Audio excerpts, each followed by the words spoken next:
દેવભૂમિ દ્વારકાના જામખંભાળિયા નજીક 7 પશુઓ ભરેલી બોલેરો પિકઅપ વાન ઝડપાઈ હતી। ભાણવડના પાટિયા પાસેથી અબોલ પશુઓથી ખીચોખીચ ભરેલી બોલેરોને એનિમલ ગ્રુપના સભ્યોએ ઝડપી પાડી છે।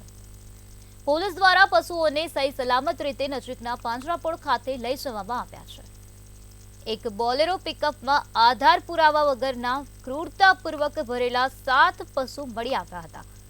આ મામલે ખંભાળિયા પોલીસે વધુ તપાસ હાથ ધરી છે।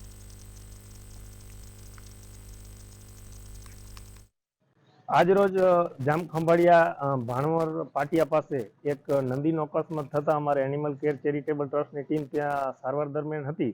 તે દરમિયાન એક બોલેરો પસાર થઈ રહી હતી અને શંકાસ્પદ નજરે જોતા કે એમાં કંઈક માલઢોર ભરેલો છે એટલે એને ઊભી રખાવી અને પૂછપરછ કરતા તો એમાં 7 જેટલા પાડેડા ભરેલા હતા અને આ ઢેબર તરફ જઈ રહી હતી ગાડી। તો એમાં શંકા જતા અમે નજીકના પોલીસ સ્ટેશનમાં જાણ કરી અને પોલીસે તપાસ હાથ ધરી।